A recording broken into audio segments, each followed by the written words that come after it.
Hi, my name is Mary Lou O'Brien and I'm joining you today from Melbourne, Australia, where I work as a digital transformation consultant to the education sector, nationally and overseas. Up until earlier this year, I was a Chief Digital Officer in an independent K-12 school, and prior to that I worked in the higher education sector, specialising in e-learning for adult learners, converting a suite of postgrad courses to be online. And that, of course, involved a lot of training delivery, circumstances probably not unlike what you may have experienced this year. Now, given that you all work in and around the ed sector, I'm guessing you all have a pretty good idea about pedagogy. I'm also guessing that almost all of you were taught in your teacher training about pedagogical theories and practices. Well, recently I looked up the definition of pedagogy, and it highlighted to me just how much the focus is on the teacher. It mentions teaching styles and teaching theory rather than learning styles and learning theory. And I began to think about just how much focus is on the teacher in the classroom, and should there be more focus on the student? So my question today is, has pedagogy had its day?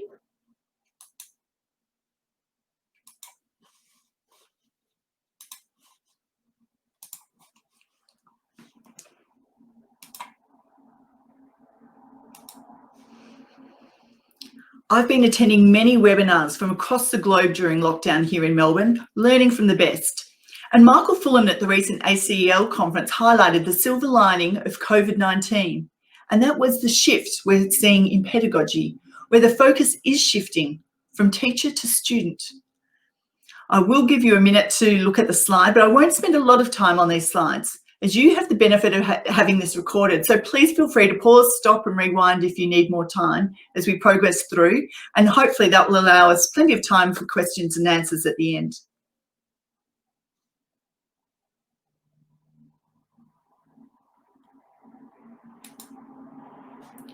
In Australia, education leaders like Peter Hutton, Catherine Misson and Stephen Harris have led on the innovation front for years, breaking down the traditional paradigms and asking educators, what is school?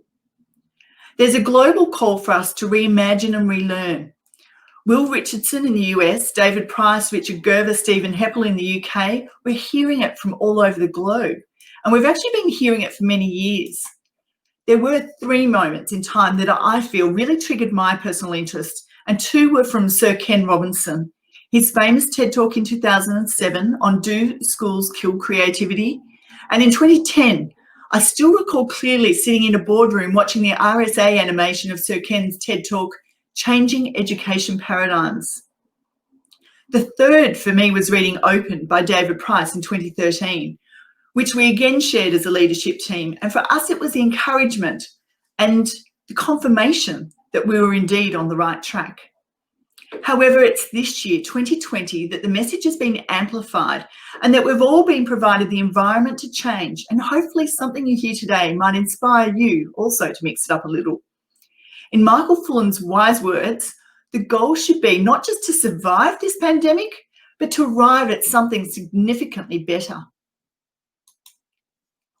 Yong Zhao also presented at the same conference, and he stated that students have rarely been involved in making significant changes to their learning.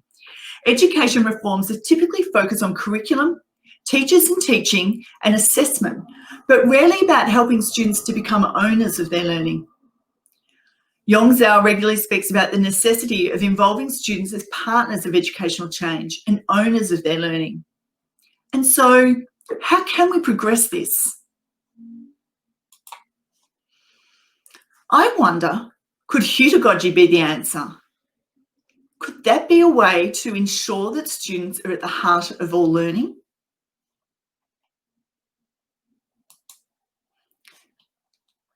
Let's try it together. It can be a tricky one, so let's go. Heutagogy. Heutagogy. Heutagogy. In the higher education sector, this word was bandied about regularly, but we were teaching adult learners. And then moving into K-12 11 years ago, I found that there were very few educators who'd even heard the word. So in case you haven't either, Heutagogy is otherwise known as self-determined learning. It is a student-centred instructional strategy that emphasises the development of autonomy, capacity, and capability. The goal of Heutagogy is to teach lifelong learning, and surely that for all of us in education, that's the objective. It's to produce learners who are well prepared for the complexities of today's workplace and as best we can tomorrow's workplace too. By nature, heutagogical learning is not necessarily linear or planned, but much more informal and parallel with how people learn best outside of a school setting. The teacher serves more as a coach, a valuable resource to be tapped into if necessary, but they are not the primary source of all knowledge. Self-directed and personalised learning certainly isn't anything new either. In fact, in 2014, I visited a school in Calgary, Canada with my then principal after hearing that they'd been doing this since 1971, Bishop Carroll High School. As you can read on their website, what sets Bishop Carroll apart from other high schools is their unique, personalised, self-directed learning environment, which puts students firmly in the driver's seat of their educational journey. At this school, students have the freedom to customise the learning program they feel is best suited for their unique goals, abilities and interests. With the guidance of a teacher advisor and their parents, the student will choose the program and the courses they wish to follow. Students can then progress through these courses at a personalised rate, reflecting their individual needs and learning pace. The main advantage of self-directed learning is that it empowers the student to take more responsibility and interest in decisions that will affect their education, allowing students to graduate feeling a unique sense of ownership in their diploma and having had hands-on control of their learning. It brings to mind this quote, "Tell me and I forget, teach me and I remember, involve me and I learn." My own secondary education, perhaps like yours too, was very much based on the telling, and if we were lucky, the teaching of knowledge. It was only when I discovered what I really wanted to do, mind you, I was in my early 30s by then, but it was then that I'd made my own choice at pursuing something I loved. And it was then that I felt for the first time that I was in control and that I really began to learn. So let's look at a traditional classroom versus a heutagogical learning environment. It actually almost aligns exactly with the slide earlier from Michael Fullen's presentation. I'll give you a couple of minutes to read it through.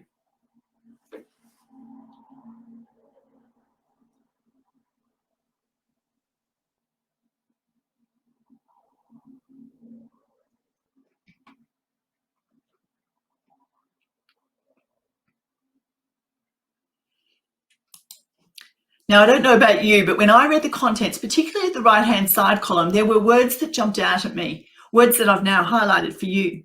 Self-determined, empowered, meaningful, purposeful, relevant, flexible, independent, collaborative, and the list goes on. And isn't this exactly what has been happening in many schools across the globe throughout this pandemic year of 2020, when schools have closed and turned to remote learning? What I see here is heutagogy. It's self-determined learning. I see remote learning, blended learning and online learning. And I'm wondering, could this leap from pedagogy to heutagogy be just the silver lining that we've all been looking for? It's just so important that we don't lose all that we've gained this year. We need to seize the moment. The Global Learning Academy last week reported that education leaders from across the globe are reporting that they have never seen teachers as invested and creative with technology as they are right now. And this is by necessity, of course, but some of the results are worth keeping in mind. They reported that students are using technology to create more varied and interesting work, more transparency and intentionality in the design of learning experiences, with more student voice and choice, and a use of synchronous and asynchronous modes to support flexible and personalised learning. Before COVID, many schools were pursuing initiatives that would help them improve the student learning experience and drive better outcomes.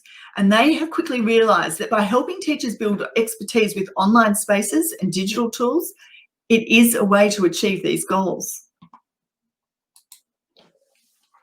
So during remote learning, educators discovered that building on their relationship and connections with students took a lot of planning. Maintaining academic standards and course authenticity requires vigilance, and empowering students to design their learning necessitates the teachers letting go of ownership of the class. A heutagogically based distance learning experience takes work. It's certainly not for the faint of heart, as it challenges the facilitator as well as the learners to be introspective, to be open-minded, to build on what they have learned previously, and to learn from past experiences, to share that knowledge and their perceptions, to research theories, to question, to be innovative, and to be determined to make the learning experience as meaningful as possible. With the work I began in the online learning space 16 years ago now, this is the most exciting place for me to be. I feel as though the world is finally catching up. Globally, we have leaped years ahead, with all educators and students now having experienced remote learning. The upskilling has been tremendous, as we've realised that students are willing to learn differently. And the biggest thing is teachers are willing to teach differently. One reflection from education leaders that I have heard over and over during the last 6 months is that senior students would be far better prepared for university because of this year, which does make me question why they hadn't realised that and couldn't see that before. So a few slides back, I told you about visiting Bishop Carroll in Calgary in 2014. And from that trip, we returned to Australia with so many ideas, but our project that we were focused on was developing a senior curriculum to be launched in 2017 that had the students and their well-being at its core. It was about giving students control, personalising their experience of school, and breaking the constraints of time.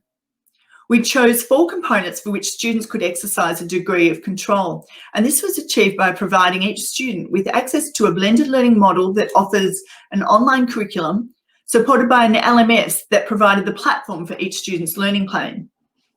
This quickly developed their confidence and independence to learn in a mix of traditional and online environments.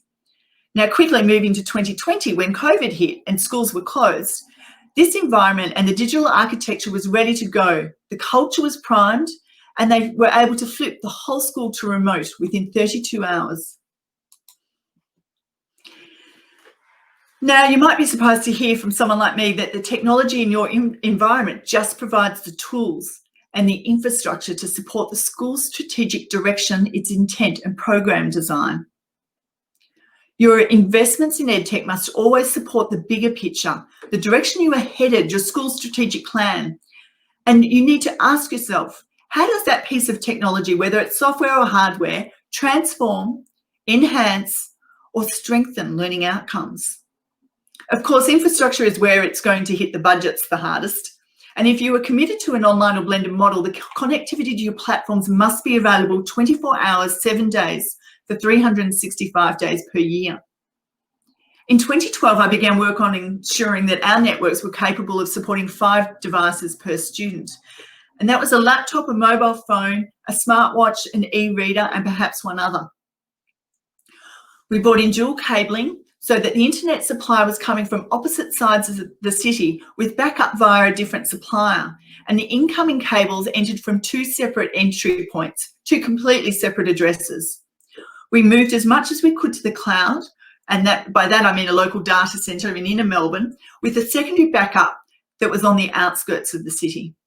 The advantage here was that they could provide 24-hour observation of our network, guaranteed uptimes, and the security offerings were far greater than what we could ever afford.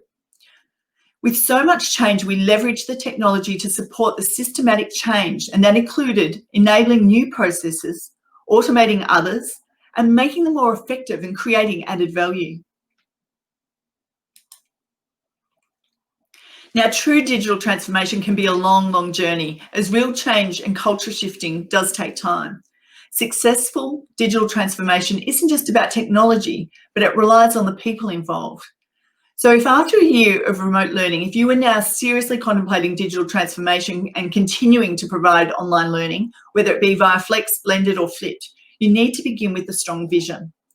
In education, your vision will most likely fall out of, or perhaps it's under, the school's strategic intent. The vision should be a strong, simple and succinct statement. A vision will set the compass and also provide the anchor for the change management process. You must know what problems you are trying to solve and know their benefits. For example, could it be to provide more choice and flexibility in learning for students? Or is it to build new revenue channels as you seek competitive advantage in the marketplace? Or perhaps it's to allow staff and students to work from any location. Whatever you do, you must ensure transparency and ensure your stakeholders are on the same journey as you are. There must be digital immersion. Led from the top down, digital skills cannot simply be an add-on anymore. All learning needs to be constructed around the emerging future of work. The digital economy requires a focus on new skills, and I don't mean just teaching every child coding, digital literacy and digital technologies. The skills for a digital economy need to be embedded in every subject, just like reading and writing is. The skills also need to be embedded within the teacher recruitment process, as unless your organisation either has the resources or is willing to support and train staff yourselves, you'd rather know what support and investment that they require right at the initial stage of the recruitment process. With AI and machine learning already featuring heavily in industry, we need to focus on the skills that will be advantageous for our young people. We already know that global skills shortages are far broader than just coding. Then there's digitising processes and systems, and that's well underway in schools. We have LMSs, SISs, CRMs, visitor management systems, excursion and parental permission software, and it's all moving towards schools being paper-free. Digitising all internal and external documentation across a whole organisation also allows for much faster editing, collaboration and publishing. The demise of the school diary or teacher planner is often a sore point, and it isn't just about saving trees or cost savings. It's actually about teaching real-world skills, skills required in the digital economy. Students and staff need to know how to use digital calendars, whether that's Outlook or Google or some other, but it's for diarising and making appointments. And whilst this whole topic can be a sore point, it's often a battle based on the old, but this is how we've always done it. But once it's won, it means that students are leaving with a mandatory skill required at both university, in the workplace, as well as in life.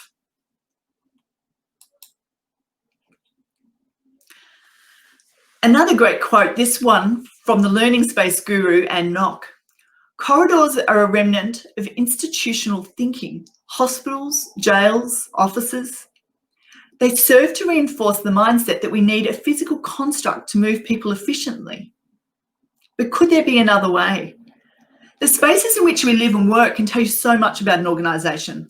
In a school that has been digitally transformed, you wouldn't expect to see a teacher desk at the front of rows of student desks. Again, that is a construct. It is reinforcing that mindset that the teacher is front and centre, that they're the fountain of all knowledge and in control of everyone sitting before them.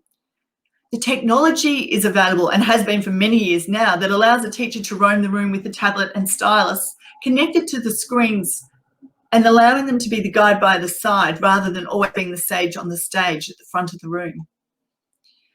It is always a battle to keep up with the rapid pace of technology, I know. And with an eye to future-proofing learning spaces, I can tell you, after having worked on 3 major building projects, I've come to recognise that the best outcome in many implementations will be just 5 to 8 years, particularly for the technology. So be sure to only invest in buildings that allow you future flexibility and long-term sustainability. Data, of course, is the new commodity of the digital economy, and we're seeing it driving productivity and allowing organisations to leverage emerging technologies such as AI and machine learning. Artificial intelligence facilitates the analysing of data, categorising information, recognising patterns and making decisions. And it is challenging the traditional notion of education, and it will encroach on how we all work if it isn't already. Then there's clouds, and most schools are well on their way to the cloud. Where we used to run applications or programs from software downloaded on a physical computer or server on site, cloud computing allows people access to the same kinds of applications through the internet. If you're using Office 365 or any part of the Google suite, you're already working on the cloud. And most LMSs these days also offer cloud-based options for greater security and stability. Cloud does offer far greater security and flexibility for organisations.